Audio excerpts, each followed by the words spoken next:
Chapter 3. The next day, Edward began to get accustomed to his new condition of life. Once, indeed, when his parents were out of the way, and only Emily was left to take care of him, he could not resist the temptation to thrust aside the bandage, and peep at the anxious face of his little nurse. But, in spite of the dimness of the chamber, the experiment caused him so much pain, that he felt no inclination to take another look.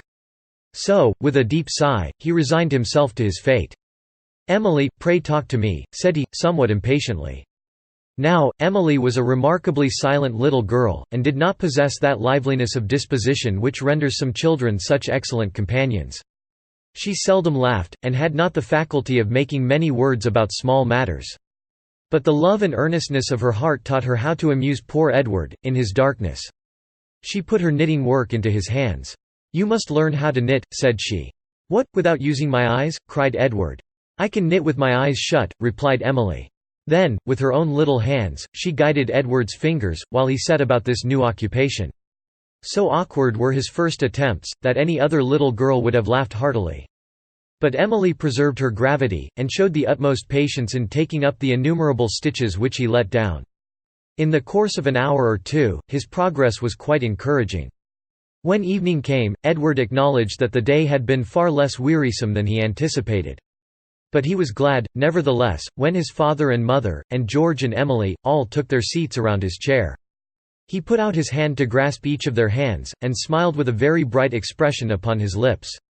"Now I can see you all, with my mind's eye," said he, "and now, father, pray tell us another story." So Mr. Temple began.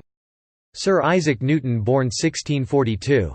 Died 1727. On Christmas Day, in the year 1642, Isaac Newton was born, at the small village of Woolsthorpe, in England. Little did his mother think, when she beheld her new-born babe, that he was destined to explain many matters which had been a mystery ever since the creation of the world. Isaac's father being dead, Mrs. Newton was married again to a clergyman, and went to reside at North Witham. Her son was left to the care of his good old grandmother, who was very kind to him, and sent him to school. In his early years, Isaac did not appear to be a very bright scholar, but was chiefly remarkable for his ingenuity in all mechanical occupations. He had a set of little tools, and saws of various sizes, manufactured by himself. With the aid of these, Isaac contrived to make many curious articles, at which he worked with so much skill, that he seemed to have been born with a saw or chisel in his hand. The neighbors looked with vast admiration at the things which Isaac manufactured. And his old grandmother, I suppose, was never weary of talking about him. "He'll make a capital workman, one of these days," she would probably say. No fear but what Isaac will do well in the world, and be a rich man before he dies. It is amusing to conjecture what were the anticipations of his grandmother and the neighbors, about Isaac's future life. Some of them, perhaps, fancied that he would make beautiful furniture of mahogany, rose wood, or polished oak, inlaid with ivory and ebony, and magnificently gilded. And then, doubtless, all the rich people would purchase these fine things, to adorn their drawing rooms. Others probably thought that little Isaac was destined to be an architect, and would build splendid mansions for the nobility and gentry, and churches too, with the tallest steeples that had ever been seen in England. Some of his friends, no doubt, advised Isaac's grandmother to apprentice him to a clockmaker, for, besides his mechanical skill, the boy seemed to have a taste for mathematics, which would be very useful to him in that profession.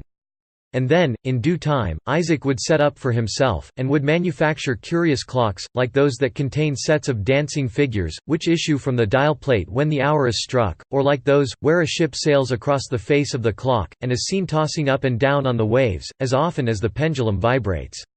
Indeed, there was some ground for supposing that Isaac would devote himself to the manufacture of clocks, since he had already made one, of a kind which nobody had ever heard of before. It was set a-going, not by wheels and weights, like other clocks, but by the dropping of water. This was an object of great wonderment to all the people round about, and it must be confessed that there are few boys, or men either, who could contrive to tell what a clock it is, by means of a bowl of water. Besides the water clock, Isaac made a sun-dial. Thus his grandmother was never at a loss to know the hour, for the water clock would tell it in the shade, and the dial in the sunshine. The sun-dial is said to be still in existence at Woolsthorpe, on the corner of the house where Isaac dwelt.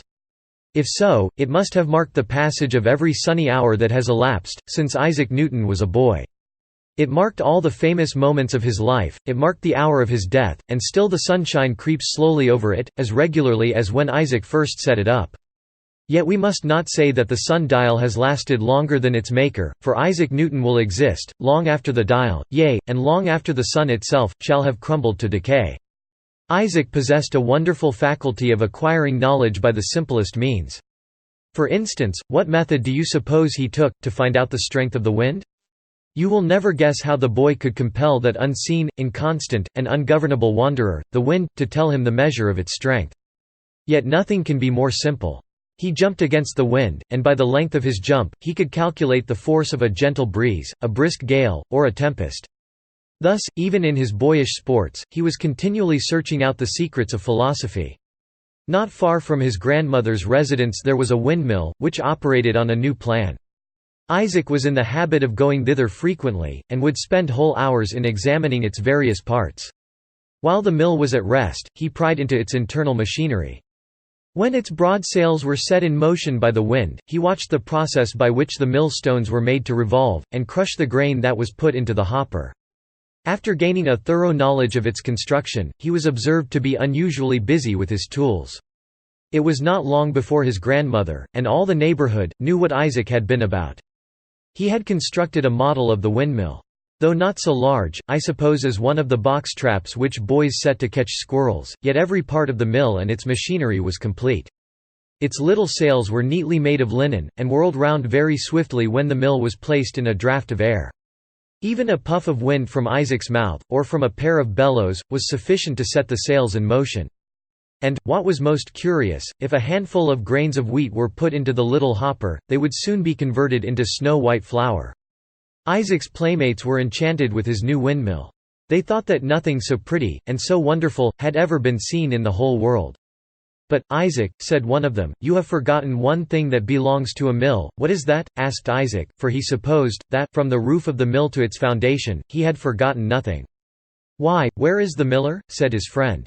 "That is true, I must look out for one," said Isaac, and he set himself to consider how the deficiency should be supplied.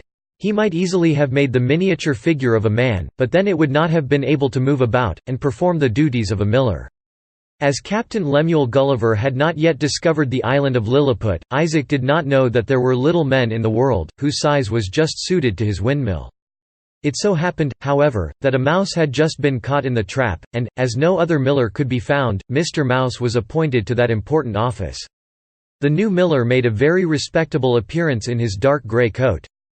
To be sure, he had not a very good character for honesty, and was suspected of sometimes stealing a portion of the grain which was given him to grind. But perhaps some two-legged millers are quite as dishonest as this small quadruped. As Isaac grew older, it was found that he had far more important matters in his mind than the manufacture of toys, like the little windmill. All day long, if left to himself, he was either absorbed in thought, or engaged in some book of mathematics, or natural philosophy. At night, I think it probable, he looked up with reverential curiosity to the stars, and wondered whether they were worlds, like our own, and how great was their distance from the earth, and what was the power that kept them in their courses. Perhaps, even so early in life, Isaac Newton felt a presentiment that he should be able, hereafter, to answer all these questions. When Isaac was 14 years old, his mother's second husband being now dead, she wished her son to leave school, and assist her in managing the farm at Woolsthorpe. For a year or two, therefore, he tried to turn his attention to farming. But his mind was so bent on becoming a scholar, that his mother sent him back to school, and afterwards to the University of Cambridge. I have now finished my anecdotes of Isaac Newton's boyhood. My story would be far too long, were I to mention all the splendid discoveries which he made, after he came to be a man. He was the first that found out the nature of light, for, before his day, nobody could tell what the sunshine was composed of. You remember, I suppose, the story of an apple's falling on his head, and thus leading him to discover the force of gravitation, which keeps the heavenly bodies in their courses. When he had once got hold of this idea, he never permitted his mind to rest, until he had searched out all the laws, by which the planets are guided through the sky. This he did as thoroughly as if he had gone up among the stars, and tracked them in their orbits. The boy had found out the mechanism of a windmill, the man explained to his fellow men the mechanism of the universe. While making these researches he was accustomed to spend night after night in a lofty tower, gazing at the heavenly bodies through a telescope. His mind was lifted far above the things of this world. He may be said, indeed, to have spent the greater part of his life in worlds that lie thousands and millions of miles away, for where the thoughts and the heart are, there is our true existence. Did you never hear the story of Newton and his little dog Diamond? One day, when he was 50 years old, and had been hard at work more than 20 years, studying the theory of light, he went out of his chamber, leaving his little dog asleep before the fire. On the table lay a heap of manuscript papers, containing all the discoveries which Newton had made during those 20 years. When his master was gone, up rose little Diamond, jumped upon the table, and overthrew the lighted candle. The papers immediately caught fire. Just as the destruction was completed, Newton opened the chamber door, and perceived that the labours of 20 years were reduced to a heap of ashes. There stood little Diamond, the author of all the mischief. Almost any other man would have sentenced the dog to immediate death. But Newton patted him on the head with his usual kindness, although grief was at his heart. "Oh, Diamond, Diamond," exclaimed he, "thou little knowest the mischief thou hast done." This incident affected his health and spirits for some time afterwards, but, from his conduct towards the little dog, you may judge what was the sweetness of his temper. Newton lived to be a very old man, and acquired great renown, and was made a member of Parliament, and received the honour of knighthood from the king. But he cared little for earthly fame and honours, and felt no pride in the vastness of his knowledge. All that he had learned only made him feel how little he knew in comparison to what remained to be known. "I seem to myself like a child," observed he, "playing on the sea-shore, and picking up here and there a curious shell or a pretty pebble, while the boundless ocean of truth lies undiscovered before me." At last, in 1727, when he was 85 years old, Sir Isaac Newton died, or rather he ceased to live on earth. We may be permitted to believe that he is still searching out the infinite wisdom and goodness of the Creator, as earnestly, and with even more success, than while his spirit animated a mortal body. He has left a fame behind him, which will be as endurable as if his name were written in letters of light, formed by the stars upon the midnight sky. "I love to hear about mechanical contrivances, such as the water clock and the little windmill," remarked George.